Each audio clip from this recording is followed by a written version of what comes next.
Sí, podés empezar ahí está, Dale. gracias.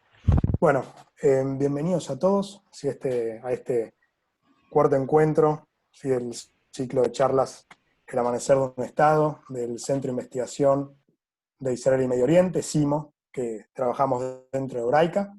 En este cuarto encuentro lo voy a dar yo, me llamo Mauro Embe, ¿sí? Estudié Relaciones Internacionales, también soy docente de Historia Judía en el Colegio Ort, enseño también Historia Argentina e Historia Latinoamericana en la Universidad Torcuato Di Tella y también dirijo el Centro de Investigación, CIMO, ¿sí? Ahí están mis compañeros también, Brian lo veo por ahí, ¿sí? Así que bueno, el día de hoy entonces vamos a ver los conflictos y las guerras de Israel, pero primero les voy a pasar un video de nuestro presidente, nuestro fundador, Marcelo Birmacher, ¿sí? Ahí, que nos va a dar la introducción a lo que vamos a hablar hoy. Se ve bien, ¿no? Bienvenidos a este cuarto encuentro organizado por el CIMO sobre los años fundacionales y los conceptos centrales del Estado judío, el tema del sionismo y el país, Israel.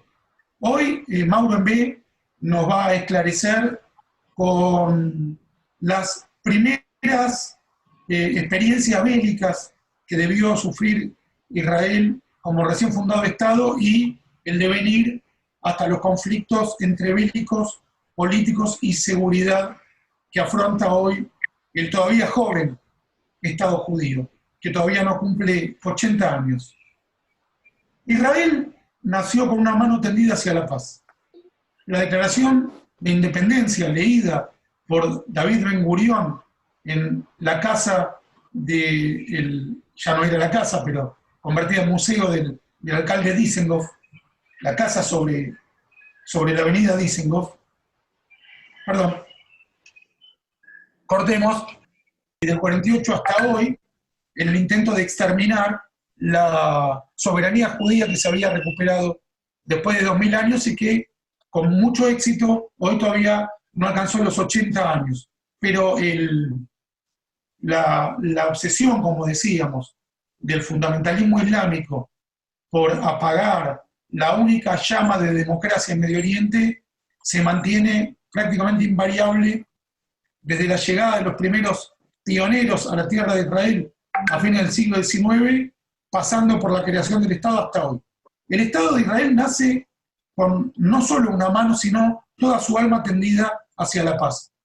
En la Declaración de Independencia que lee David Ben Gurión en la sala de reuniones de la avenida Dizengoff en mayo del 48, llama a los habitantes árabes de Israel y a los países árabes vecinos a colaborar y participar, bueno, en el caso de los habitantes árabes de Israel, como ciudadanos de pleno derecho, con participación proporcional y en todas las áreas del Estado, y a los países árabes vecinos a participar diplomáticamente del intercambio comercial, cultural, social y político como cualquier buena vecindad.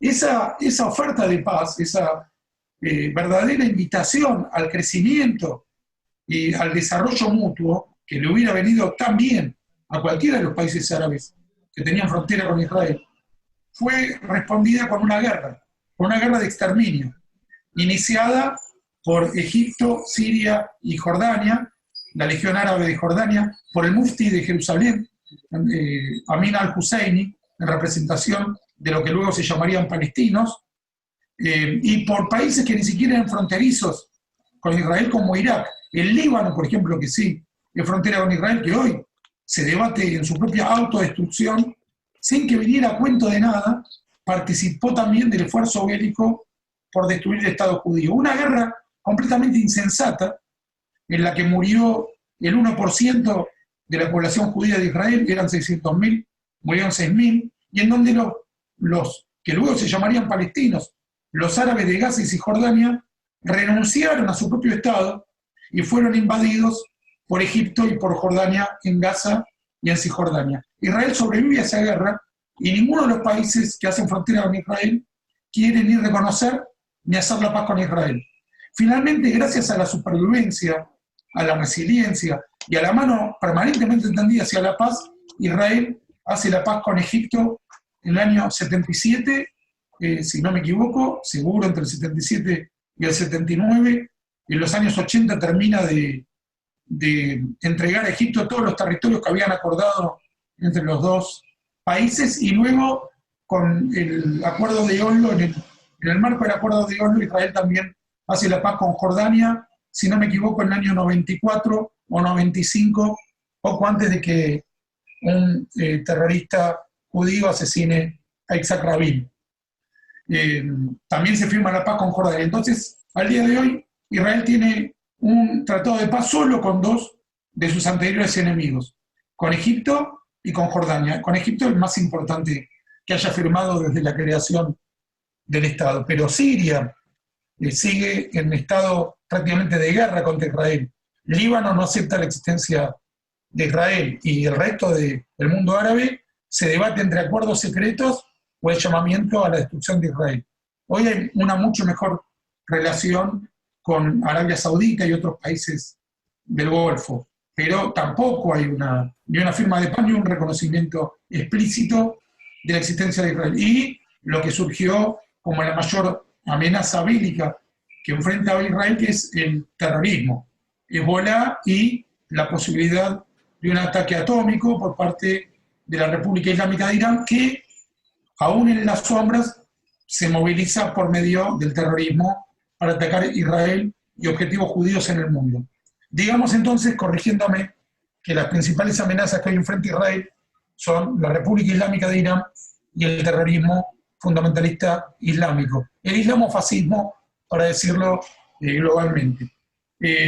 Mauro Embé nos va a llevar desde el protoestado, pasando por la guerra de supervivencia hasta las guerras de hoy, que son de contención. Nunca fueron, lamentablemente, una guerra fría, pero sí mucho menos existenciales de lo que fueron hasta el año 67. Los invito a participar, a debatir, a seguir aprendiendo y a difundir lo que les parece correcto de lo que aquí aprendan. Hasta el próximo encuentro.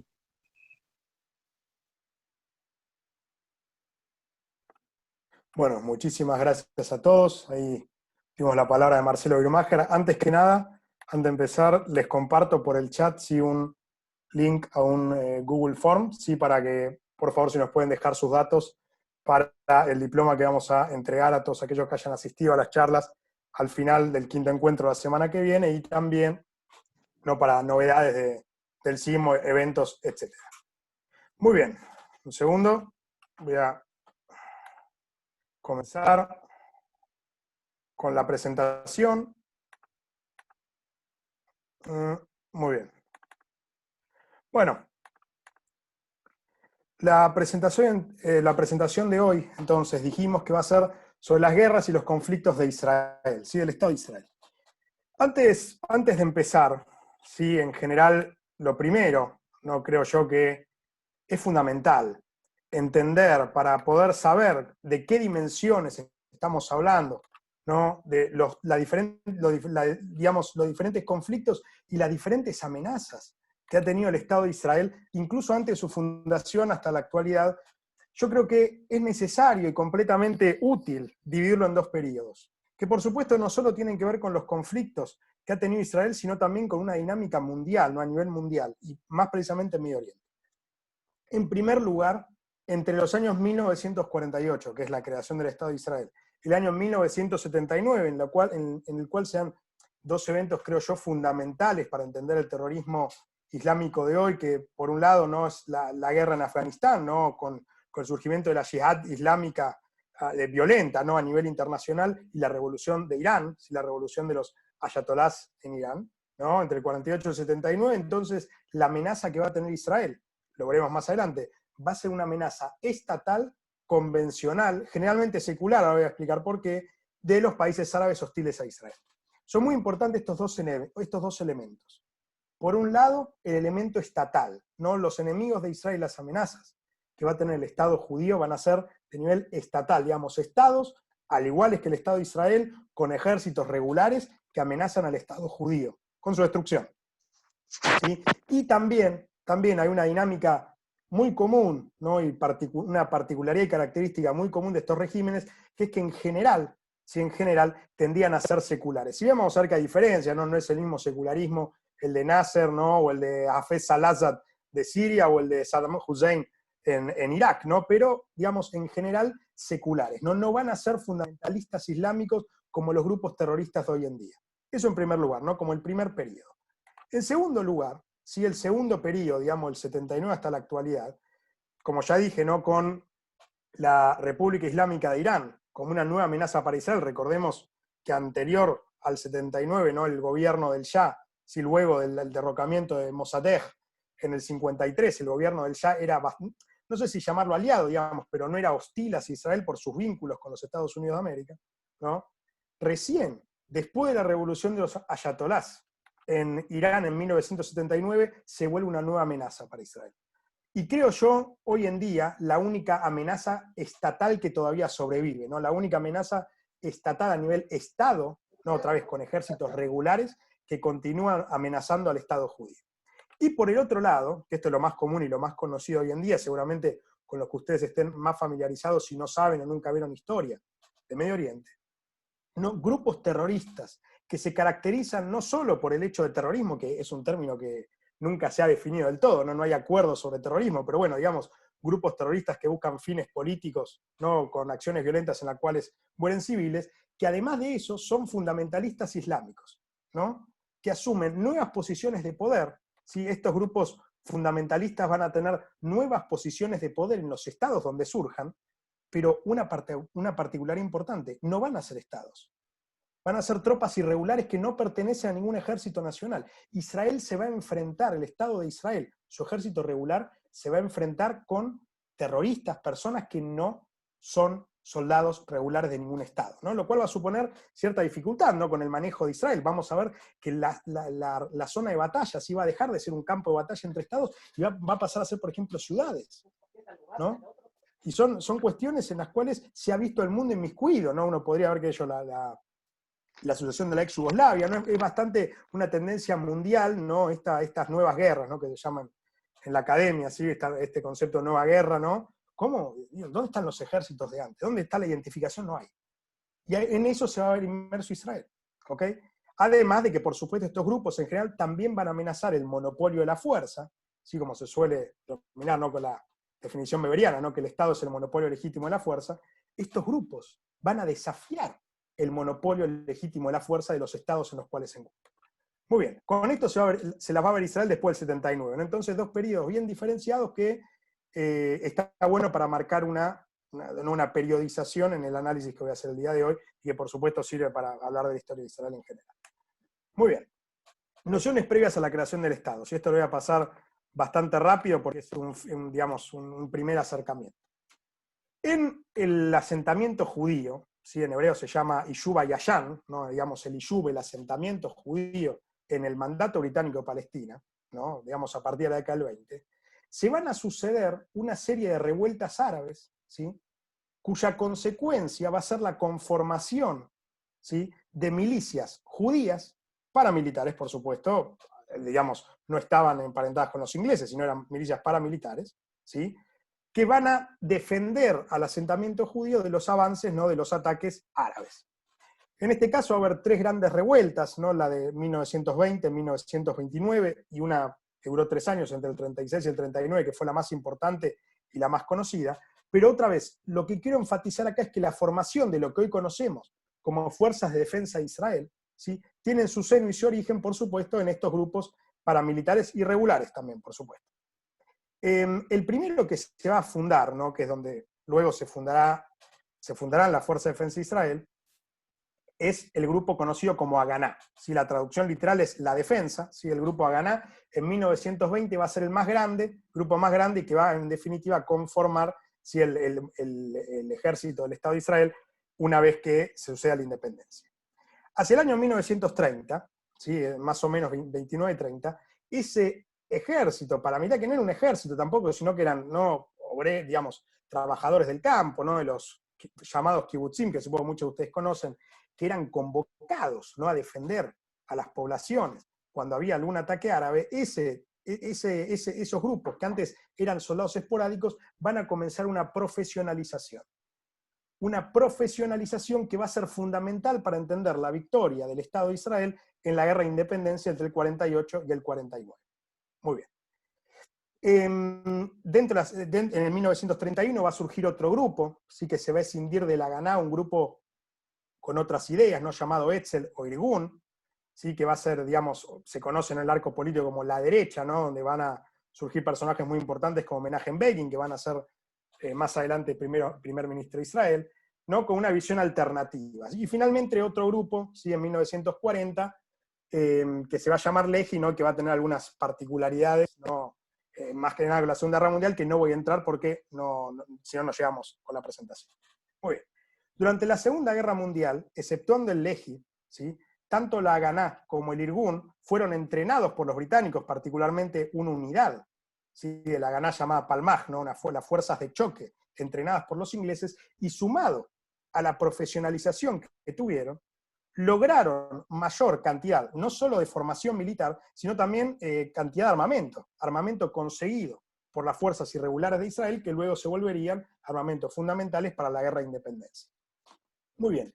Otra cosa más importante todavía a remarcar de la Segunda Guerra Mundial fue que las fuerzas judías, ¿no? En este caso el Etzel que luchaba, digamos, el Etzel y la Haganá, ¿no? Que luchaban tanto contra los británicos como contra los ataques constantes árabes, van a luchar en el ejército británico contra los nazis. Y esto es fundamental para entender el por qué está presente en la Declaración de Independencia de Israel, no solo su carácter democrático y occidental, sino su carácter de defensor de la libertad y luchadores contra el fascismo y el nazismo durante la Segunda Guerra Mundial. Porque así también se ha concebido Israel desde su creación hasta la actualidad, como una democracia liberal protectora de las minorías, y que luchó en la Segunda Guerra Mundial contra el enemigo nazi, que no solo estaba en contra de la democracia, sino que amenazaba con aniquilar a todo el pueblo judío. Y esto es fundamental también para entender el carácter que va a tener el Estado de Israel y, por supuesto, sus Fuerzas Armadas en el futuro. Muy bien. La resolución 181 de la ONU, ¿no? En la cual se plantea la división, ¿no? La famosa el plan de partición de Palestina, ¿no? En un Estado árabe y un Estado judío. A ver, como se suele denominar en la narrativa, ¿sí? La narrativa sionista, ¿no? Que la parte judía aceptó y la parte árabe no aceptó. Bueno, en definitiva, efectivamente, la parte judía aceptó, digamos, de no tener nada, tener algo era importante, y la parte árabe no aceptó y atacaron, ¿no? Ese es lo que se suele decir. La parte judía, ¿sí? Cuando decimos aceptaron el plan de partición de la ONU, sabía perfectamente que la parte árabe iba a atacar, incluso después de la declaración, porque entre el 30 de noviembre del 47, un día después de la resolución 181, hasta la declaración del Estado de Israel, hubo una guerra latente, que era una guerra entre grupos regulares, ¿no? Una guerra entre las milicias judías de la Haganá, el Etzel y el Lehi contra milicias árabes que no estaban identificadas con ningún Estado. Pero ya había empezado la guerra. E Israel, desde su comienzo, incluso antes del comienzo de su propia existencia como Estado, tenía la noción de que la única manera de conseguir que el Estado sobreviviera era defendiéndose en la guerra. Y eso fue lo que hizo. De hecho, a ver, después de la Declaración de Independencia, el 14 de mayo de 1948, donde Ben Gurión lee, ¿no? El Museo Dizengoff, como decía Marcelo, la Declaración de Independencia y se crea el Estado de Israel. Por supuesto que sabían que los ejércitos árabes iban a atacar inmediatamente luego de la declaración, ¿no? En lo que se conoce como la Guerra de Independencia oficial, entre el 15 de mayo del 48 y el 20 de julio del 49. Porque había varios motivos para tener en cuenta. No solo Israel sabía, el recién nacido, Estado de Israel sabía que los estados árabes iban a atacar, sino que también tenía previamente la existencia de grupos paramilitares que se convierten, ¿no? Particularmente la Haganá, después con el Etzel Irgun hubo varios problemas, ¿no? Para que se terminaran sumando a la Fuerza de Defensa de Israel, pero lo terminaron haciendo. Tenía dos cuestiones importantes. Primero, la existencia de un ejército preparado, profesionalizado y con armas, ¿no? Que va a ingresar en esta época, ¿no? De Checoslovaquia, gracias a la Unión Soviética. Otro encuentro lo dedicaremos a ver las alianzas que ha tenido el Estado de Israel a lo largo de la historia, ¿no? Tenía un ejército y por el otro lado la noción fundamental de que la única manera de garantizar el cumplimiento o al menos la existencia del Estado de Israel iba a ser defendiendo lo que se había creado, porque ninguna declaración de independencia puede existir si no hay un ejército que la defienda. Porque nosotros lo ponemos en Argentina, ¿no? Después de la declaración de independencia del 9 de julio de 1816, si no se ganaba la guerra de independencia, esa declaración no servía para absolutamente nada. Lo mismo, si el Estado de Israel no se defendía, no se defendía en la guerra de independencia, la declaración del Estado de Israel no hubiese servido absolutamente para nada, y efectivamente lo hizo. Israel triunfó, como bien dijo Marcelo, con una pérdida del 1% de su población, pero triunfó. ¿No? Acá tenemos no la coalición árabe, sí, el mapa de lo que terminó quedando, ¿no? El Estado de Israel, que ganó 5.000 kilómetros cuadrados más, aquello que le había dado la ONU, ¿no? En el plan de partición. ¿Sí? Un ejército de Israel que, como dije, fue fundamental su entrenamiento durante 18 años, de la década del 30 hasta 1948. Un ejército de Israel también que tenía armas, y un ejército de Israel que estaba compuesto en gran parte por sobrevivientes de la Shoah. Y eso también marcó la necesidad imperiosa y la intención del Estado de Israel de sobrevivir a su propia aniquilación, que hubiese significado, por supuesto, los ataques de los países árabes. Muy bien. Ahora, ya cerrando con esta primera cuestión. A partir del final de la Guerra de Independencia, en 1949, el 20 de julio, como les dije, hasta creo yo 1967, donde la seguridad de Israel, al menos su existencia, ya estaba, valga la redundancia, asegurada. Entre el 48 y el 67, la pregunta primordial que existía dentro del seno político israelí, digamos, del arco político israelí, era ¿cómo hacemos para que el Estado judío sobreviva? Por supuesto, van a surgir varias respuestas, ¿no? Pero déjenme decirles ahora, ahora que ya vimos la guerra de independencia, que otro mito que ha surgido, también por supuesto como parte de Renato Nacional, que es completamente válido, porque para eso está y para eso sirve, ¿no? Es que de las 4 guerras interestatales que tuvo Israel, digamos, 48, 67, digamos, 73, ¿no? Perdón, 48, 56, 67 y 73. De esas 4, Israel comenzó 2 y fue atacado en otras 2. En el 48, en la guerra de independencia y en la guerra de Yom Kippur, en la 1973, el Estado de Israel fue atacado. Pero en 1956, y en la guerra de los 6 días, que creo yo hoy es, ¿no?, como la gran discordia, ¿no?, que tiene el mundo todavía con Israel, aquellos que, por supuesto, saben del tema, ¿sí? La guerra del 56 y la guerra del 67 fueron iniciadas por Israel, por supuesto con justificaciones, ¿no? Algunos pueden tomar, ¿no?, como la guerra del 56, que ahora vamos a ver, que en realidad Nasser lo que había hecho era, ¿no?, violar un acuerdo de la ONU, entonces Israel atacó. Bueno, en el 56, ya lo vamos a ver, Israel atacó porque vio la oportunidad de ganar territorio para asegurar su propia supervivencia, y de hecho lo hizo. Aunque finalmente terminó de una manera no como esperaba, por ejemplo, Ben Gurión, ¿no?, el primer ministro. Muy bien.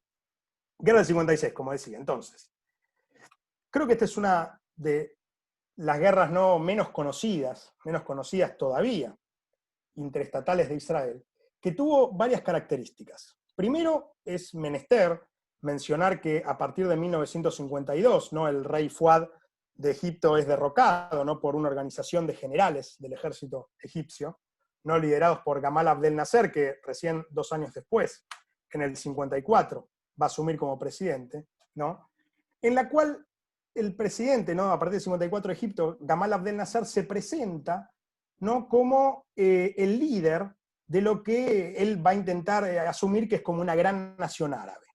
Y hay varias características de esta gran nación árabe que es necesario explicar también. Que, como dije antes, el componente esencial en esta época va a ser secular. Porque él va a hablar de una gran nación árabe, del conocido panarabismo, pero no necesariamente un lado religioso, por supuesto existía, ¿sí?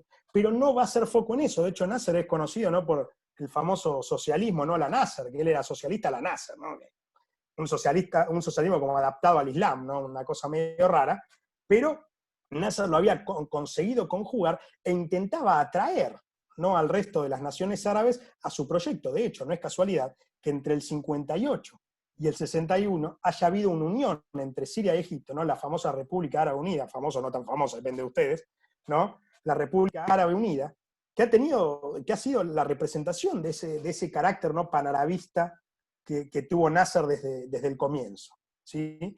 Entonces él se presenta, ¿no?, como un líder carismático, extremadamente carismático, ¿sí?, con vínculos incluso con el presidente de los Estados Unidos de América, Dwight Eisenhower, ¿sí?, también con la Unión Soviética, ¿no?, como un líder del movimiento no alineados, ¿no?, porque él va a estar en la conferencia de Bandung en 1955, ¿no?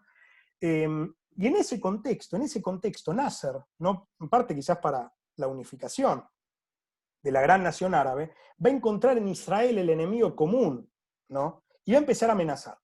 No solo amenazar con una cuestión, digamos, de relato, ¿no?, de decir, bueno, vamos a tirar a los judíos al mar, ¿no?, en el 56, incluso después también, sino que también va a ser un movimiento bélico, que va a movilizar tropas, ¿no?, va a movilizar tropas a la península del Sinaí, de la frontera con Israel. No solo eso, sino que también va a apoyar a esta primera milicia, que todavía no se va a autollamar palestino, ¿no?, por la primera milicia árabe en contra de Israel, que van a ser los mujahidines, ¿no?, que hacían incursiones desde la península del Sinaí en el sur de Israel, ¿no?, atacando a civiles. Y Nasser lo va a apoyar. Sumado a eso, si Nasser en el 56 tenía la idea de la construcción de una represa, en la ciudad de Asuán. Como no consiguió los créditos necesarios, ¿no?, para construir la represa de Asuán, en el mismo año, ¿no?, en el 56, va a nacionalizar el canal de Suez.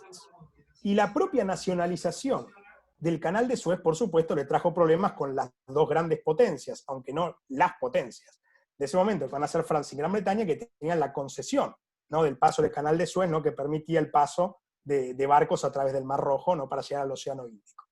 En ese contexto en el cual Nasser se gana la enemistad de Francia e Inglaterra, Ben Gurión, ¿no?, Ben Gurión y la dirigencia israelí ven la oportunidad de lograr aquello que habían, ¿no?, pensado desde el comienzo, que es garantizar al menos territorialmente la supervivencia del Estado de Israel. Y en ese contexto, con la excusa, por supuesto, muy válida, del cierre de los estrechos de Tirán, ¿no?, aquí abajo lo pueden ver, ¿no?, los estrechos de Tirán son estos, ¿sí? Se ve la flecha, ¿no?, el cursor. Ok, los estrechos de Tirán, ¿no?, que conectan el Golfo de Aqaba, acá está Eilat, con el Océano Índico, ¿no?, digamos, cuando se une el Mar Rojo con el Océano Índico, ¿sí? Nasser ya lo va a hacer una segunda vez también, de la ciudad portuaria de Sharm el Sheikh, va a cerrar los estrechos de Tirán. Eso, sumado a los mujahidines, sumado al asentamiento de tropas en la península de Sinaí, le dio la excusa perfecta a Israel para iniciar el ataque. Un ataque que terminó a 16 kilómetros del canal de Suez, digamos, fue efectivo para Israel, ¿no?, apoyado por Francia y por Inglaterra, pero la dirigencia israelí no contaba con algo, que el mundo que se creía que existía antes de la Segunda Guerra Mundial ya no existía más, y que Francia y Gran Bretaña eran potencias en decadencia, y que la Unión Soviética y los Estados Unidos de América eran quienes definían las cuestiones en el mundo, y todavía más las cuestiones bélicas. Y va a ser justamente por la presión de la Unión Soviética y de Estados Unidos, que incluso el presidente Eisenhower, que en alguna otra charla hablaremos, ¿no?, de Estados Unidos e Israel, como ya hemos hecho en otra oportunidad, amenazó incluso con que Marines de la Marina estadounidense desembarquen en la península de Sinaí si Israel no se retiraba. Entonces, acá se forma un juego extraño, porque Israel, si bien quería garantizar su propia supervivencia, ¿sí?, el hecho de que se encontrara, ¿no?, que la dirigencia judía se topó de golpe, con la noción de que estaban inmersos en un conflicto internacional a gran escala, como la Guerra Fría, ¿no?, provocó esta retirada.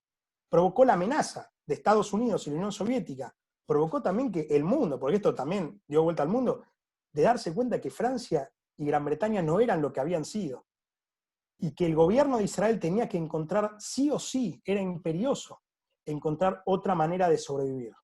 Por supuesto, en este caso, con Israel un estado tan pequeño, la adquisición de territorio era fundamental. Y esto va a ser aceptado y entendido por todo el arco israelí. La pregunta era ¿cómo? ¿No? Esto lo vamos a ver ahora, ¿no? Otra vez, esto quizás les pueda llegar a chocar un poco con relato clásico, porque acá estamos viendo las disyuntivas y las definiciones en el medio del seno político. Porque toda guerra es política. E Israel lo entendió muy bien. Muy bien.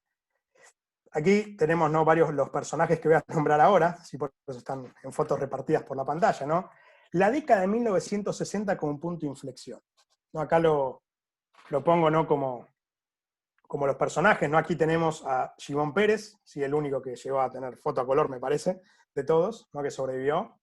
Falleció en 2016, si no me equivoco. Levi Eshkol, ya lo voy a nombrar también. Y Gal Alon, muy importante, ¿sí?, el primer ministro interino, ya lo vamos a ver más adelante. Moshe Dayan, ¿sí?, conocido por el famoso parche, ¿sí?, y también David Ben Gurion, ¿no? Estos 5 personajes que nos van a acompañar al menos por un rato más, ¿sí? ¿Y por qué es importante la década del 60? Para entender no solo Israel, sino también los conflictos que va a tener en su región y su relación con la Unión Soviética y con los Estados Unidos. Porque en la década del 60 va a ser el momento en el cual estalla este problema, que era el problema de decidir cómo Israel debía sobrevivir. Por supuesto, todos estaban de acuerdo de que la supervivencia del Estado judío era necesaria y completamente imperiosa. Eso es de ella. Ahora, la pregunta era cómo. ¿Cómo garantizar la supervivencia del Estado judío? Sí, Ben Gurión, que había sido primer ministro entre el 48 y el 53, digamos, en el 53 renuncia, asume Moshe Yaret por 2 años, y del 55 al 63 siguió estando presente Ben Gurión, pero en el 63 va a asumir quien era ministro de Finanzas, Ben Gurión, Levi Eshkol. Y Levi Eshkol, ¿sí?, tenía ideas distintas. ¿A qué me refiero con ideas distintas? Con que el arco político israelí, que hasta el 77 va a estar definido por la izquierda, digamos, lo que vamos a hablar ahora, como hoy en día es una definición de dentro de la derecha, en su momento era una definición dentro de la izquierda, no con un tinte socialista, socialdemócrata muy importante. Las grandes definiciones y la gran pregunta va a ser entonces cómo garantizar la supervivencia del Estado judío. Y en ese contexto va a haber 2 corrientes. Por un lado, la corriente liderada por Levi Eshkol y por Yigal Alon, ¿sí?, ministro de Agricultura, después ministro de Cultura, ministro de Educación, viceprimer ministro, un hombre muy cercano, ¿no?, a Eshkol, van a tener la idea de que la manera de que Israel sobreviviera en un ambiente hostil como el que tenía alrededor era que se armase, ¿no?, con armas convencionales, digamos, armamento convencional, y que apostara a su relación con Estados Unidos como garante de su supervivencia, ¿no? Una relación con Estados Unidos que es otra vez, lo podemos ver en otra charla, estaba bastante dañada, ¿no?, por la intransigencia de Ben Gurión con las exigencias norteamericanas, y que de alguna u otra manera Levi Eshkol trató de arreglar. Y por el otro lado, ¿no?, dentro de la izquierda, ¿no?, cuando Ben Gurión se abre, ¿no?, para el 65, junto con Moshe Dayan y con Shimon Peres, que forman otro partido llamado Rafi, ¿no?, el partido de Ben Gurión, el Mapai, ¿no?, Ben Gurión se va a abrir en un partido nuevo, Rafi, cuyo leitmotiv, digamos, cuya principal, digamos, demanda al Estado de Israel era que construyera un arma nuclear. Entonces, en este sentido, es donde se va a plantear la gran discusión política, por supuesto no a viva voz, ¿no?, sino más en el seno político, de cómo hacer que Israel sobreviviera. Con armas convencionales, bueno, se podía llegar a ganar una guerra. La teoría de las armas nucleares decía que, bueno, si Israel tiene un arma nuclear, iba a disuadir, ¿no?, la disuasión nuclear iba a disuadir a sus enemigos de que lo atacaran, ¿no? O sea, si un Estado tiene un arma nuclear, el enemigo no lo va a atacar por miedo a que ese Estado le lance un arma nuclear y pase lo mismo que en Hiroshima y Nagasaki, ¿no? Y en este sentido, esta era la discusión. Ahora bien, ¿qué decía Eshkol, por ejemplo, y lo dijo, ¿no?, a Shimon Peres, Moshe Dayan y Ben Gurión? Que Israel no podía ser el constructor del arma más destructiva de la humanidad, porque el mundo todavía estaba en shock por lo que había pasado en Hiroshima y Nagasaki en la Segunda Guerra Mundial. ¿No? Esta es una discusión que también se trasladó a la sociedad. ¿Acaso era necesario construir un arma realmente destructiva para la supervivencia nacional? ¿O no era necesario que con armamento convencional se podía solucionar la cuestión?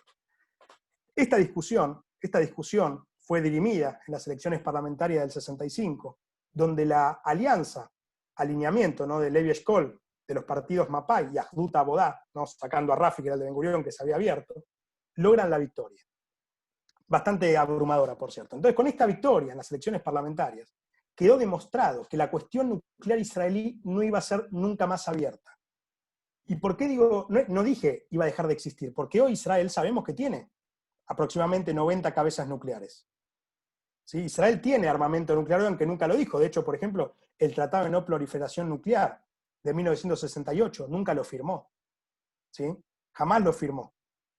El tema es que a partir de este momento la cuestión nuclear pasó a ser como un tema tabú, ¿no?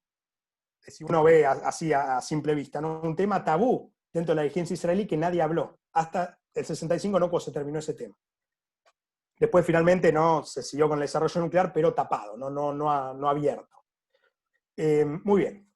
En esas elecciones, que gana, ¿no?, el partido Alineamiento, la coalición Alineamiento, el Levi Eshkol, ¿sí?, se va a firmar un memorándum secreto con los Estados Unidos en la cual se garantizaba que los Estados Unidos de América iban a garantizar, va la redundancia, la seguridad de Israel, ¿sí?, a cambio de que Israel no construyera un arma nuclear, por el desequilibrio del balance de poder que podía tener Medio Oriente y los problemas, por supuesto, con la Unión Soviética. En ese sentido, y como parte también de la supervivencia israelí, que recordemos, los dos querían la supervivencia, solo que tenían maneras distintas de entender la manera. En ese sentido, había un plan del viceprimer ministro Yigal Allon que se va a llamar Fronteras Defendibles. ¿Qué quiere decir esto y que va a ser totalmente aplicado en la Guerra de los 6 días? Que el Estado de Israel tenía que conseguir una suficiente cantidad de territorio que todavía no tenía para el 65, con el fin de garantizar su propia supervivencia y en el futuro, no se decía cuánto tiempo en el futuro, pero en el futuro, utilizar esos territorios conquistados como moneda de cambio para lograr la paz. No, esto que siempre se ha hablado, ¿no?, de Israel que entrega territorios para lograr la paz, bueno, nace en parte o se fortalece con el plan Allon, ¿sí?, de fronteras defendibles, cómo defendernos a nosotros mismos y en el futuro lograr la paz.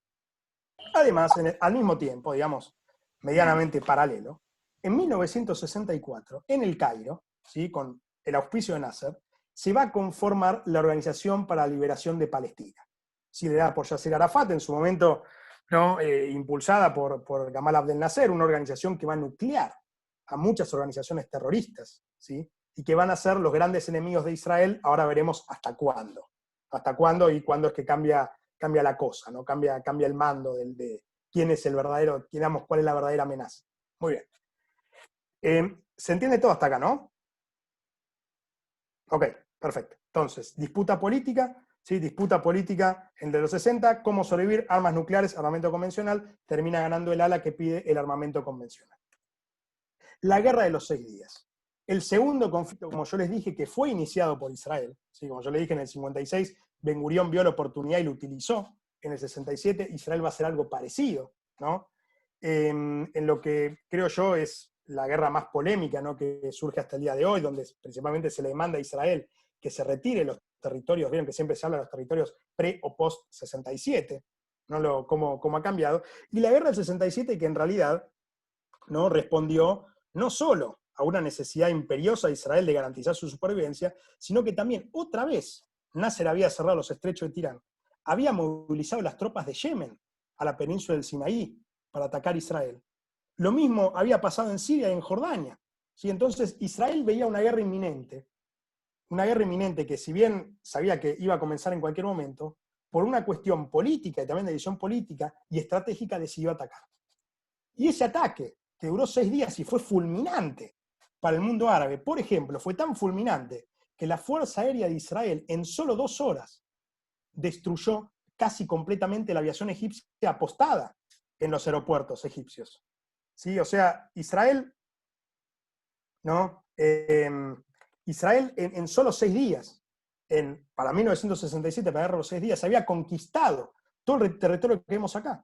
Había conquistado la península de Sinaí y la Franja de Gaza, había conquistado el West Bank, Cisjordania, Transjordania, como le quieran decir, había conquistado también los altos del Golán a Siria.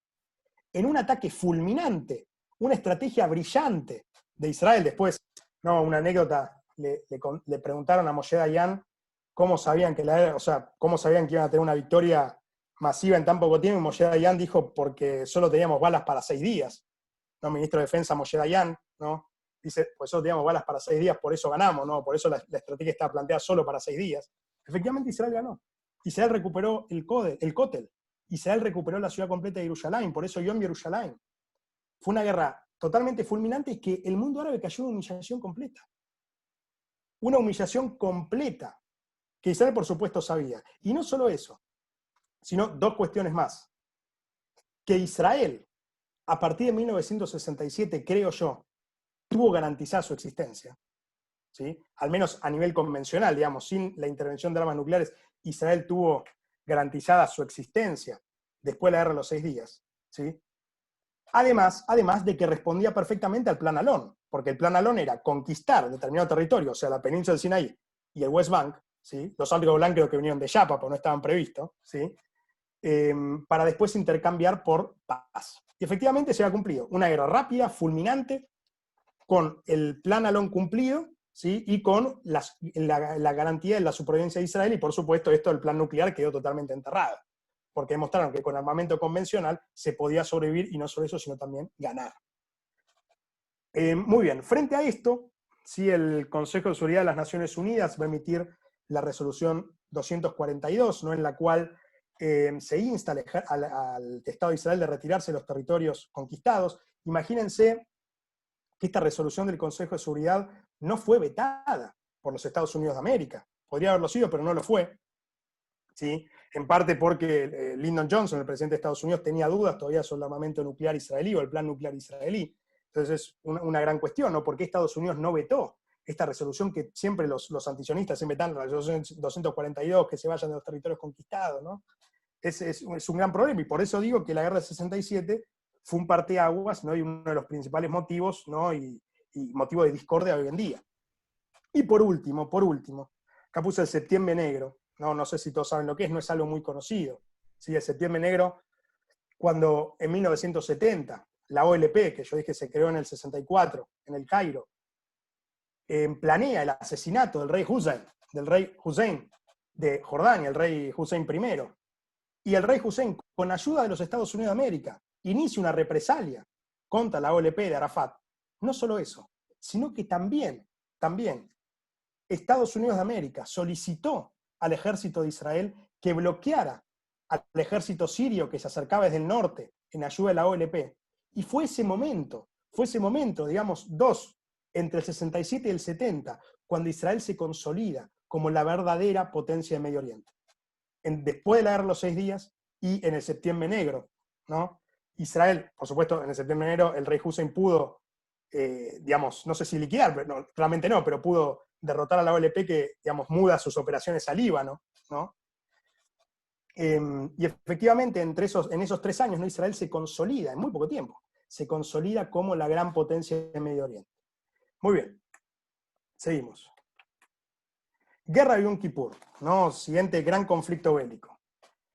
Para 1973, ¿no? Ya con la primera ministra Golda Meir, y en los Estados Unidos de América, por supuesto, Richard Nixon y Henry Kissinger, que van a tener mucha influencia en este conflicto, tenían una realidad que venía todavía no empujada por la guerra de los 6 días y el Septiembre Negro, ¿no? Un Israel cuasi invencible, que no podía ser atacado, al menos que no podía ser destruido, esa garantía ya la tenía. Pero, en 1970, en Egipto, Gamal Abdel Nasser va a morir, ¿no? Muere en 1970, y asume como presidente a Anwar el-Sadat, ¿no? Que había estado también en la revolución que había liderado Nasser en los 50, tenía una visión distinta. Nasser, que estaba casi completamente plegado a la Unión Soviética, Sadat expulsa, por ejemplo, a los soviéticos de Egipto, intenta un acercamiento con los Estados Unidos de América, ¿no? Tenía, digamos, otra visión distinta a la de Nasser, ¿no? Y él dialogando, ¿no? Dialogando y solicitándole a Israel que se retirara, ¿no? de los territorios conquistados, de alguna u otra manera trató de restaurar, ¿no? El honor del mundo árabe que había perdido con la guerra de los 6 días, en la cual Israel los liquidó en solo 6 días. En ese sentido, ¿no? Y cuando Egipto, ¿no?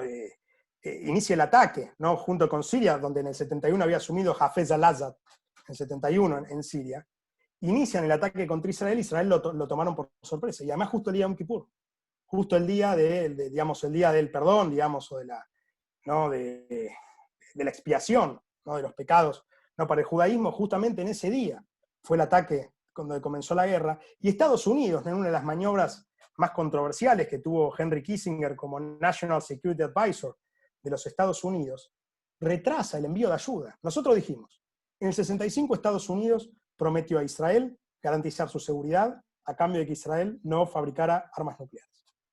Cuando Israel lo necesitó en 1973, Henry Kissinger, judío también, retrasa el ataque, retrasa la ayuda, el airlift, ¿no? La ayuda con armamento hacia Israel, porque él entendió, o al menos sabía, que el objetivo de Sadat, aunque parezca contradictorio, el objetivo de Sadat era lograr la paz, no una cosa que en ese momento sonaba medio extraña, ¿no? Efectivamente, Sadat ataca para lograr la paz. Bueno, Sadat, el razonamiento fue este. Egipto va a atacar a Israel porque la única manera de lograr que Israel haga la paz, o al menos se siente, ¿sí? Porque, como bien dijo Marcelo, Israel siempre tuvo intenciones de paz. El tema es que no iba a ser una paz a cualquier precio. Esa es la gran cuestión que hay que decir. Israel iba a hacer la paz, pero no iba a ser a cualquier precio. Israel siempre, siempre como imperativo moral incluso de su propio Estado, iba a garantizar su propia supervivencia. Entonces, cualquier acuerdo de paz tenía que tener, por supuesto, ¿no?, la noción de que Israel tenía que garantizar sí o sí su supervivencia. Muy bien. Sadat sabía, ¿no?, o al menos él entendía. Un segundo. Sadat sabía que el ataque a Israel podía llevar tarde o temprano un acuerdo de paz si es que era medianamente exitoso y si la derrota del mundo árabe como no era como en la guerra del 67. Y efectivamente pasó. Israel, si bien termina ganando la guerra, no fue una guerra tan despareja como en el 67, y finalmente muchos dicen, pero por supuesto esto tiene mucha controversia, muchos dicen que fue gracias a esa guerra y a que Israel no tuvo otra victoria aplastante, que en 1977 Sadat, por ejemplo, el 20 de noviembre, pudo hablar en la Knesset, en el Parlamento israelí.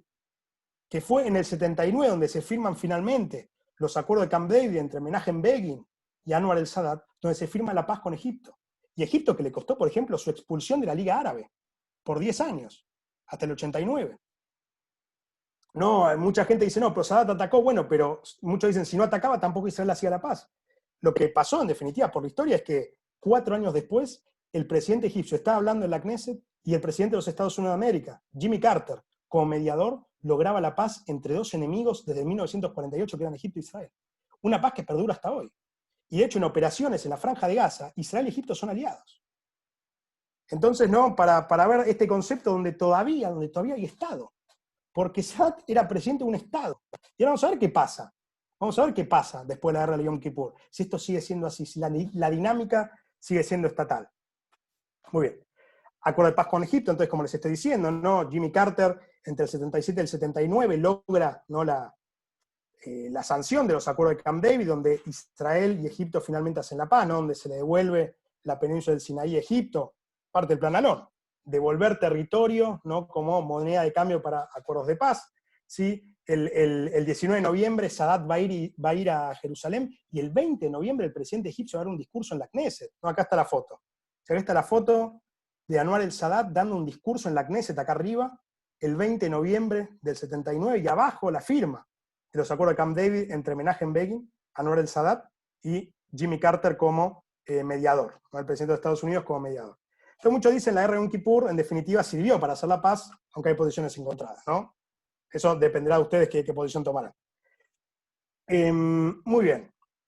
En esto, por supuesto, se desmantelaron, ¿no?, los asentamientos de las 6.000 personas que estaban en la península del Sinaí. Por supuesto, no era mucha cantidad. Israel fácilmente los pudo desalojar, y finalmente se logró, ¿no?, el reconocimiento de Egipto hacia Israel, de Israel hacia Egipto, y el inicio, ¿no?, de las relaciones diplomáticas, ¿no?, con las embajadas y todo lo que eso conlleva.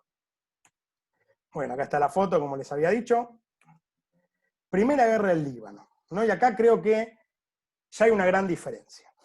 Ya hay una gran diferencia porque, si bien el último conflicto a gran escala interestatal que tuvo Israel fue la guerra de Yom Kippur, el último acto, al menos, la última acción internacional importante de Israel con otro Estado, ¿sí?, con otro Estado, fueron los acuerdos de Camp David. ¿Por qué?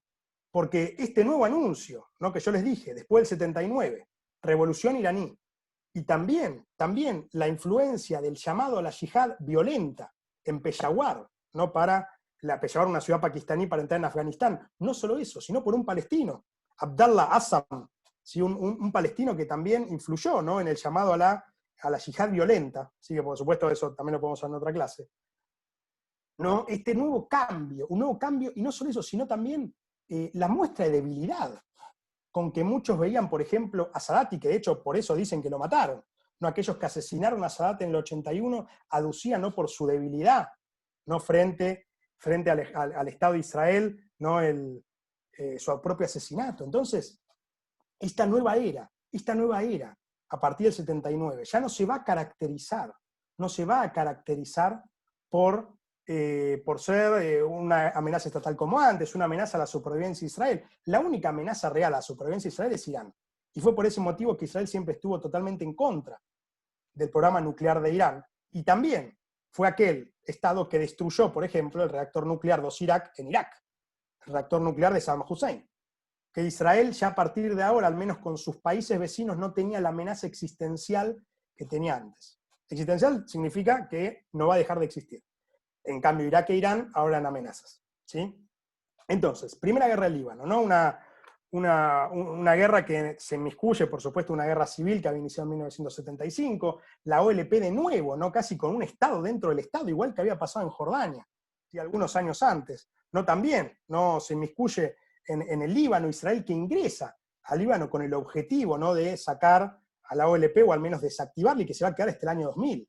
¿No? Israel se va a quedar en el sur del Líbano hasta el año 2000, después va a volver en el 2006, pero por otra cuestión, ¿sí? Pero es una guerra nueva. Es una guerra nueva por el modus operandi que antes, por supuesto, existía. Ataques terroristas. Ahora van a ser la regla. Ahora van a ser la regla. ¿Ok? Entonces, acá no, la invasión en realidad fue en respuesta a un asesinato del embajador israelí en Londres, Argov. Por supuesto fue la excusa, ¿no? La idea era desactivar a las milicias de la OLP en Líbano, ¿sí? Por supuesto no Fatah, que era la principal, ¿no? de Yasser Arafat, como dije, la OLP era una organización que nucleaba, ¿no? Que nucleaba a otras organizaciones más pequeñas, ¿sí? Y que por supuesto, ¿no? el ejército de Israel termina triunfando, ¿sí? Termina triunfando, aunque ahí están las repercusiones, ¿no? 8 israelíes fueron secuestrados, después fueron liberados a cambio de 4.700 terroristas que había encarcelado la CFDI. Entró en una dinámica distinta, porque ya no estaba negociando con estados. Israel ya no estaba negociando con otro presidente. Israel ya no estaba luchando contra otro ejército. La Fuerza de Defensa de Israel tuvieron que aprender a luchar contra otro enemigo que llamaba a la destrucción del Estado de Israel, por supuesto, pero no era un enemigo estatal, no estaba identificado, ¿no? Cuando luchaba, que tenía otro modus operandi. Entonces, todo un ejército y por supuesto la seguridad interna de Israel tuvieron que mutar, tuvieron que transformarse para luchar contra este nuevo enemigo. Un nuevo enemigo que a partir de la década del 80 va a tener otros nombres. Porque si bien la OLP, ¿no? O al menos Fatah era la organización más importante, surgen dos organizaciones, ¿no? La primera, ¿no? Hezbollah, en 1985, en el Líbano, ¿no? Hezbollah, que hoy se está hablando tanto, tenía lo que ver con la explosión en el puerto de Beirut, ¿sí o no? Hezbollah, el partido de Dios, no Hezbollah, no el partido de Dios en árabe, que se convierte en un grupo terrorista que va incluso a disputarle el control territorial al Líbano, al Estado del Líbano. Como yo les dije, estos grupos terroristas, ¿no? Estos grupos paraestatales que no son estados, justamente por eso paraestatales, van a también disputarle el poder a los estados donde están, ¿no? Porque cuando hablamos, por ejemplo, de la guerra de Siria, quien ayuda, ¿no? al gobierno de al-Assad, ¿no? El hijo de Hafez al-Assad, ¿no? De Bashar al-Assad. El que ayuda es Hezbollah, no es el ejército del Líbano. El ejército del Líbano incluso es más débil que el armamento de Hezbollah. ¿Y quién está detrás? ¿Quién está detrás del financiamiento de estos nuevos grupos? Irán. Irán, por supuesto, también otros países árabes que van a estar en contra de Israel, pero se empieza a dar otra dinámica. Porque ya no es que va a ser, no, en el territorio de Israel y viene un avance de un ejército extranjero que amenaza con la existencia de Israel y viene Nasser por el sur y viene Hafez al-Assad por el norte. No, eso desapareció. Ahora el enfrentamiento de Israel con otros estados se va a dar a través de grupos irregulares que no representan ningún estado, como Hezbollah, Hamas y la Yihad Islámica Palestina hoy en día. ¿Ok? Surgimiento de Hamas, por supuesto, durante la primera intifada en 1987, ¿sí? Donde se propone incluso que ya deja de ser, ¿no? Un carácter secular, ¿no? Yo les dije que el carácter, ¿no? secular de los enemigos de Israel que había tenido hasta ese momento deja de existir porque pasa a ser fundamentalistas islámicos. Y no solo eso, sino que ya no es una cuestión netamente desaparecida del Estado de Israel, sino que en el artículo 6 de la Carta Fundacional de Hamas se dice explícitamente: no vamos a parar hasta que las piedras hablen y nos digan dónde hay un judío atrás para matarlo. Y dicen judío, Yahudi, no dicen israelí. El carácter de estos nuevos grupos es distinto, no es el socialismo nacerista, no es el partido basista semisecular de digamos, de Saddam Hussein o el partido secular socialista, completamente secular, de Hafez al-Assad.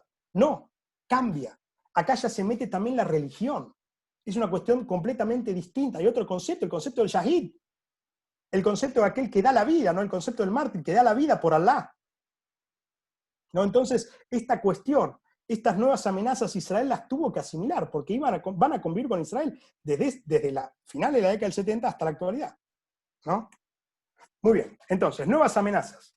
Grupos fundamentalistas cuya única misión es la destrucción del Estado de Israel. Arriba está Hezbollah, abajo está Hamas. ¿No? Hamas, que domina la franja de Gaza, no de 2006, por eso en el siguiente punto pongo que son tropas irregulares sin identificación, que buscan ataque deliberado a civiles, no son ejércitos, ¿sí? Y que además en algunos casos tienen control territorial, ¿no? Como el caso de Hezbollah, que no es oficial, porque Hezbollah es un partido, ¿no? También, además de ese grupo terrorista, es un partido dentro del Parlamento libanés con una gran cantidad de bancas y además tiene control sobre casi todos los actos, ¿sí? Digamos, acciones del gobierno de Israel, del gobierno de Líbano, ¿sí? Y otro grupo que va a ser Hamas, que va a ser de iure. ¿Por qué es de iure? ¿Por qué es de derecho? Porque Hamas fue elegido. Hamas fue elegido en el año 2006, en la Franja de Gaza, como el gobernante. ¿Sí? Digamos, luego de la desconexión, ¿no? La desconexión de Israel que va a salir en el 2005. A estos grupos terroristas, que va a ser la nueva amenaza, que no tienen casi nada que ver con las amenazas anteriores, ¿sí? Con amenazas estatales, Israel va a tener que contenerlos, ¿no? Contenerlos, disuadirlos y también atacarlos, porque Israel lo hace, ataca a estos grupos, ¿no? Se habla ahora, ¿no? Siempre se está hablando, ¿no? De los ataques israelíes en la guerra siria, por supuesto, porque en el sur de Siria, Hezbollah, desde el Líbano, ayuda al gobierno de al-Assad contra los rebeldes, y no solo eso, sino que al hacer eso está sentando la posición de su máximo financiador, Irán, en Siria, que es a la vez el mayor enemigo de Israel. E Israel destruye esas posiciones. ¿Por qué? Porque lo puede hacer y porque sabe que no va a tener una respuesta del gobierno sirio porque está inmiscuido en una guerra civil. Israel otra vez protege su propia supervivencia, porque eso es algo que no lo va a negociar jamás. Jamás con J, no, el grupo terrorista jamás. ¿Sí? Entonces, no es una nueva amenaza, nuevas reglas. ¿No? Israel tuvo que aprender nuevas reglas. Nuevas reglas que ya no son las de antes, no son las reglas, ¿no? de un ataque con un ejército convencional. Cambiaron. Y también, por supuesto, esto también es sabido, que el conflicto árabe-israelí está inmerso en otro conflicto que también emergió en el 79, que es la guerra por el control de la comunidad musulmana mundial. ¿Quiénes van a ser? Los sunitas wahabitas, ¿no? De la Casa de Saud, de Arabia Saudita, o van a ser los chiitas iraníes, ¿no? En la división suní-chiite, que si quieren otro día podemos hablar también. ¿Ok? Entonces, el conflicto de Israel, ¿por qué Arabia Saudita acerca hoy a Israel? Porque tiene un enemigo común, Irán. Un enemigo común que amenaza a los dos estados. ¿Y por qué además? Porque Israel se opuso terminantemente al plan nuclear iraní, porque entendía que si Irán tenía un arma nuclear, podía atacar a Israel. De manera convencional es muy improbable que ataque. Muy improbable. Ya la amenaza convencional de los países limítrofes está casi anulada. Porque los grupos terroristas, si bien son poderosos y si bien pueden causar un gran daño, no son ejércitos nacionales. ¿Okay? No le pueden hacer frente al ejército de Israel. Pero Irán sí. ¿Okay? Un arma nuclear, por supuesto que puede. Bueno, ya estamos terminando. Acuerdos de Oslo. ¿Sí? Esto que también es fundamental para entender la situación hoy. ¿Okay? En 1993, con mediación del presidente Clinton, ¿sí? el líder de la OLP, Yasser Arafat, junto con el primer ministro Yitzhak Rabin, como mencionó Marcelo, asesinado en 1995, van a hacer un acuerdo, ¿no? Histórico, en el cual Israel, el Estado de Israel va a reconocer a la OLP, o a la futura Autoridad Nacional Palestina, como legítima, y la Autoridad Nacional Palestina va a reconocer a Israel como un Estado legítimo, al menos como un Estado, digamos, reconocimiento, ¿sí? Reconocimiento mutuo, ¿no? Lo cual también supuso, ¿no? La famosa creación de las zonas A, B y C, ¿no? Que son la zona A solo para la Autoridad Nacional Palestina, la zona B para Israel y la zona C que controla Israel, ¿no? La zona B que son compartidas, ¿sí? Donde, bueno, en un futuro se espera, ¿no? La creación de un Estado palestino y dos estados. Por supuesto que esto cambió. Esto cambió lisa y llanamente porque los acuerdos de paz que ofreció Israel, digamos, el acuerdo de Ehud Barak en los 2000 o el acuerdo de Ehud Olmert, ¿no? En el 2009, no fueron aceptados por los palestinos, por la Autoridad Nacional Palestina en este caso. Y en ese contexto, ¿no? Se produce, por supuesto, también el aumento de los asentamientos, que es el gran tema de hoy. ¿sí? Que probablemente lo hablemos en la charla que viene. ¿No? La cuestión de los asentamientos, y que Netanyahu dijo hace poco, vamos a anexar los asentamientos que están en Cisjordania. Entonces, creo que esa es la cuestión candente hoy en día, ¿sí? A nivel territorial, mientras en el norte, en Líbano, Hezbollah está más fuerte que nunca para atacar, incluso con la detonación de la bomba, lamentablemente, en el puerto de Líbano, en el puerto de Beirut, ¿sí? Al igual que Hamás en la Franja de Gaza, ¿sí? Porque la guerra contra Hezbollah del año 2006, ¿no? Por un motivo similar, Israel también ataca a Hezbollah en el 2006, ¿no? Para limitar su poder, que era bastante grande ya. Rivalizaba y rivaliza con el poder del ejército del Líbano. Las operaciones en la Franja de Gaza contra Hamás, ¿sí? Luego de la desconexión del 2005, ¿no? La operación Plomo Fundido en el 2009, y la más conocida y la última, la operación Margen Protector del 2014, después del secuestro y asesinato de los 3 adolescentes israelíes. Israel otra vez está lidiando con una amenaza que antes no tenía, y que ya aprendió cómo lidiar. Ya aprendió cómo lidiar. Si bien, no, lamentablemente, todas las noticias que vemos son de globos incendiarios, no de cohetes, al menos de Hamás, cohetes que no son misiles, por suerte no son misiles, que caen en territorio israelí. Israel se defiende de eso y ataca a Hamás de una manera, ¿no?, general, cuidando, ¿no?, la vida de los civiles. Pero en Gaza, no, Hamás que no va a aceptar con Israel. Y en todo caso, si Mahmoud Abbas, ¿no?, que en realidad también es enemigo de Hamás, ¿no?, el presidente de la Autoridad Nacional Palestina también es enemigo de Hamás, porque son competencias, ¿no? Hamás surge en parte como una competencia a la OLP o a Fatah, ¿no?, en el 87. Entonces, ¿qué pasa? Israel está en el medio ahora. Porque cuando se habla de que en Gaza solo hay 4 horas de luz, me parece que eran 5 horas de electricidad, es porque Mahmoud Abbas le solicitó a Israel que le cortara la electricidad a la Franja de Gaza. Y esto en todos los portales de noticias, aquellos que lo quieren leer. Entonces, es fundamental informarse sobre estas cuestiones. Es fundamental informarse y también es fundamental entender cómo ha cambiado la amenaza a Israel en los últimos años. Y también entender por qué Israel, por ejemplo, está en contra del plan nuclear iraní. O por qué entender también que Israel, si bien tiene cabezas nucleares, nunca lo admitió, porque eso viene de los 60. ¿No? Son cuestiones que siempre están ahí latentes, que uno puede hablar, pero el objetivo del CIMO, y que tenemos todos nosotros, es que se hagan los debates con información. Porque sin información no hay buenos debates. Nosotros tratamos siempre de evitar la falacia. Nunca descalificar al otro, sino darle argumento. Dar argumento y decirle, mira, yo tengo este argumento.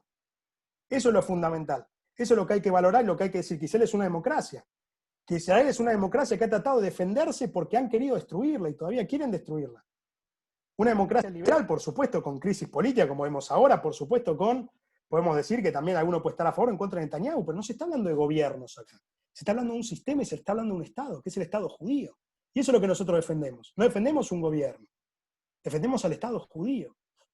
Y eso creo que también es lo que dijo Marcelo, y el mensaje que le quisimos dar en estos 4 encuentros, aunque falte el último. Así que bueno, la presentación llegó hasta acá, ¿sí? Muchísimas gracias por haberme prestado atención, ¿sí? Si alguno tiene alguna pregunta ahí que me está mandando por el chat también, lo voy a abrir para verlo luego, ¿sí? Sí, Debbie, no sé si querés moderar para ver si hay preguntas. Yo acá en el chat no veo. No Ok, bueno, están si alguien... escribiendo a vos, pero si querés podemos abrir algún micrófono si alguien quiere. Ok, el que quiera hacer alguna pregunta puede ir al micrófono tranquilamente, no hay ningún problema, quiere hacer una pregunta sobre lo que se vio, sobre la situación actual, lo que quieran, son libres de preguntar. Pueden mandar por el chat también, no hay ningún problema. Les agradezco también la participación y la constancia. Sí, ahí iPhone tenemos con mano levantada, no sé quién es. Voy a decir que se mutee. Ahí está. Ahí me está mandando una pregunta por chat. Sí, bueno, Manuel iPhone, que levantó la mano, no sé quién es porque no tiene el nombre, puede desmutearse y hablar.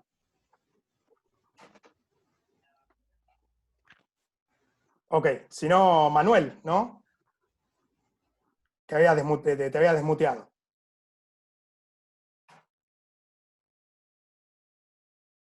Ok, a ver, Norma Pérez, mantenemos ese nombre. Sí, ahí está. Sí, no soy Norma Pérez, soy Ernesto Brocchi, pero es la no pasa nada. esposa. Vos hablaste de los acuerdos de Oslo y yo me acuerdo en la época de Barak, Sí, que Barak hizo un plan que hasta sí, le daba una parte de Jerusalén como capital de los estados árabes. exactamente, sí, Y siempre se dijo que eso lo hacía porque sabía que le iban a contestar que no los estados árabes. Y yo te sí. pregunto cuál es tu opinión de Bueno, ese momento. ok. El plan Barak, o sea, el plan Barak, ¿no? Que fue el último plan que propuso al menos el laborismo, ¿no? Eh, el plan Barak, que era, en definitiva, una concesión mucho más grande de lo último que se ha propuesto, el plan Trump, ¿no? Si bien la propuesta de Olmert fue mejor, digamos, para la dirigencia árabe, digamos que el gran problema que tuvo la dirigencia palestina, en este caso, ¿no? Palestina otra vez a partir del 64, con la creación de la Organización para la Liberación de Palestina, el gran problema, ¿no? El gran problema que ha tenido es que para nosotros, a menos que no supo aprovechar las oportunidades. Porque como dijo Marcelo al inicio, ¿no? Que él dijo Israel siempre tuvo la mano tendida para la paz, es verdad, y yo le agrego Israel siempre tuvo la mano tendida para la paz, pero esa paz no iba a ser gratis, que no iba a ser una paz incondicional. Entonces Israel, si bien Ehud Barak, que había sido director del Mossad, digamos, no era tonto, ¿sí? decide efectuar este plan como parte de los segundos acuerdos de Camp David infructuosos, ¿no? Con también Clinton, ¿no? Que había sido el promotor de Oslo, si bien entrega esto, había nociones de que ya se sabía que no iba a ser aceptado. ¿No? Y Arafat también dice, ¿no? O sea, si lo aceptaban, en definitiva iba a terminar muriendo, ¿no? Porque ya había otros grupos que le estaban disputando el poder, ¿sí? Por supuesto que nosotros estamos, esto en ciencia política, en relaciones internacionales, se conoce como juegos de múltiple nivel, ¿no? Porque nosotros si vemos, por un lado, ¿no? Si vemos solo una foto y tomamos el acuerdo de Barak con Arafat, infructuoso, que no fue como los acuerdos de Oslo, también hay que ver cuál es el juego que estaba jugando Arafat. No, Arafat, que en definitiva es el mismo casi que está jugando Mahmoud Abbas hoy en día.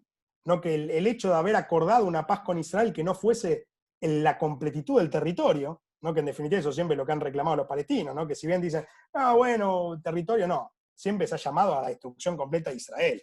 En todo caso, a la vuelta lo más moderado, a la vuelta a la frontera del 67, ¿no? Que yo dije que se habla siempre de la vuelta a la frontera del 67. Entonces, efectivamente, no me sorprende, nunca me sorprendió que Ehud Barak supiera previamente que le iban a decir que no. Porque en definitiva le iban a decir que no. Israel hizo su parte. Esto está claro, Israel siempre hizo su parte. La respuesta tiene que venir del otro lado, ¿no? Como por ejemplo Netanyahu, muchos lo han criticado por esto digamos, de anunciar la anexión de territorios, pero fue justamente gracias a ese anuncio que todavía no se efectuó, o sea, con Netanyahu uno nunca sabe si lo está haciendo para su arco político, si lo está haciendo para su electorado, si lo está haciendo de verdad, nunca sabe, ¿no? Efectivamente, aunque casi ni se supo por todo el tema del coronavirus y no tuvo relevancia, menos con lo de Beirut, la Autoridad Nacional Palestina propuso un plan de paz. O dijo, estamos dispuestos a sentarnos a hablar de la paz. No en vez de proponer, ¿no? La estrategia siempre de Israel fue la propuesta. En este caso, la propuesta. En este caso, Netanyahu hizo primero el golpe para provocar la respuesta del otro, ¿no? La estrategia Trump. La estrategia Trump, por ejemplo, en Corea del Norte. Primero golpeo y después negocio, ¿no? Golpeo en términos metafóricos, en este caso, por suerte, ¿sí? Y después negocio. Entonces, efectivamente, a mí no me sorprende que la dirigencia árabe haya dicho que no, y a mí no me sorprende tampoco que Israel sospechase. Israel hizo su parte. Al resto, la iniciativa también tiene que estar del otro lado, porque si no es imposible. ¿Se respondió la pregunta? Ok, gracias. Muy bien. ¿Alguna otra pregunta? Sí, acá me mandaron por el chat, Marina Ambe pone, ¿qué lugar tiene hoy Egipto en las relaciones con los otros países árabes? Bueno, Egipto hoy en día, después del derrocamiento de Mubarak, ¿sí? de Hosni Mubarak, en el 2011 ha pasado, ¿no? Por diferentes periodos, ¿no? Primero con Morsi, un líder cercano, ¿no? a la hermandad musulmana, que termina siendo derrocado por Al-Sisi, que es el presidente que hay hoy, ¿sí? Si no me equivoco, en el 2013. Egipto hoy en día se plantea como un mediador, ¿no? Por ejemplo, cuando hay un conflicto con Hamas, ¿no? El mediador que se sienta entre el gobierno de Israel y el gobierno de Hamas de la Franja de Gaza suele ser Egipto. Así que es el que dice, bueno, cuáles son los términos también para hacer digamos, un armisticio. No es lo mismo, por ejemplo, el control fronterizo, si en el sur, si lo tiene Israel, por un lado, el control fronterizo de las cargas que entran a la Franja de Gaza, y por el otro lado Egipto y la Franja de Gaza, y Hamas tiene el control de las personas. Pero acá, en el caso con Israel particularmente, Egipto tiene un interés común, porque hoy en día gran parte de la financiación que recibe Hamas no solo es de Qatar, ¿sí? Sino que también es producto del contrabando de los productos que se hacen en la península de Sinaí que controla la hermandad musulmana. Y la hermandad musulmana es enemiga del Estado egipcio, en este caso al-Sisi. Entonces es como que, si bien hay paz entre Israel y Egipto, ¿no?, del 79, son aliados funcionales hoy en día. Son aliados funcionales y bueno, eso por supuesto también le puede traer rispideces con otros países árabes, aunque el hecho de que Arabia Saudita hoy en día tenga tan buenas relaciones con el Estado de Israel, sumado a los Emiratos Árabes Unidos, ¿no?, por supuesto en la guerra contra Irán, ¿no?, esta guerra fría dentro del control del Islam y también territorial incluso con Irán, perdón, quizás haya amalgamado un poco más la posición de Egipto, que había sido criticada durante 10 años, entre el 79 y el 89, por hacer la paz con Israel. En resumen, yo diría que son aliados estratégicos, ¿no?, circunstanciales, como por ejemplo también pasa con Arabia Saudita, solo que hay una diferencia sustancial, que con Egipto, al igual que con Jordania, hay un acuerdo de paz. El de Egipto en el 79, el de Jordania en el 94. ¿Quedó respondido? A Marina le pregunto y mandó por el chat.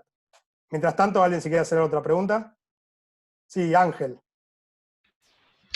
Yo te quisiera preguntar, ¿cómo ves a partir de la explosión en el puerto de Beirut y los cambios que están sucediendo en el Líbano, si puede haber un nuevo esquema de poder en el Líbano y si pueden cambiar un poco las cosas?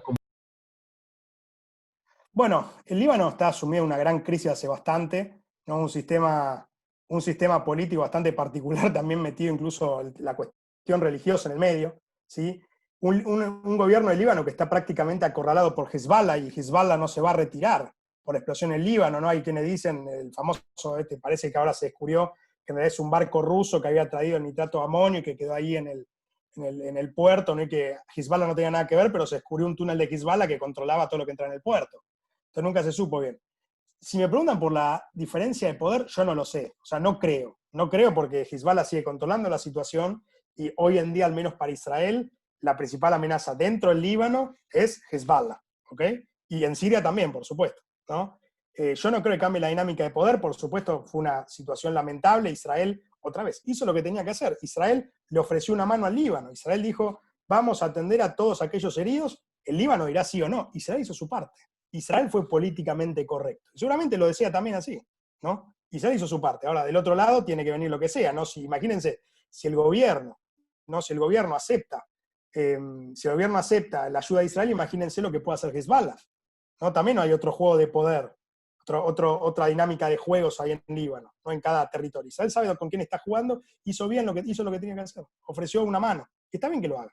Como también, por ejemplo, lo hace constantemente en la guerra civil siria, ¿no?, que atiende a heridos sirios y después, bueno, termina muriendo el territorio, pero los atiende. Entonces, resumiendo, yo hoy no veo una diferencia sustancial en el esquema de poder en Líbano y Medio Oriente. Hezbollah para mí va a seguir siendo, y todavía más, el principal actor al cual debe enfocarse Israel. No sé si respondí. Ok, bueno, ¿alguna otra pregunta más? Pues ya tenemos que ir cerrando, ¿sí? Acá les recuerdo, ¿no?, el link para anotarse, ¿sí?, para que les enviemos posteriormente el diploma, también para que sepamos, ¿no?, que estuvieron presentes, y por supuesto también las novedades del CIMO. ¿Hay alguna pregunta más? Última oportunidad. Ok. Les agradecemos a todos, muchísimas gracias, en nombre de todo el CIMO, de Hebraica también. Debbie, no sé si quiere hacer un cierre también de Hebraica. No, bueno, muchas gracias a todos, los esperamos el próximo miércoles para el último encuentro de este El próximo curso. miércoles a las 19, el último encuentro va a estar muy bueno también. Muchísimas gracias a todos y hasta luego. Gracias, Mauro, gracias, buenas noches. Un placer, hasta luego. Chau, chau.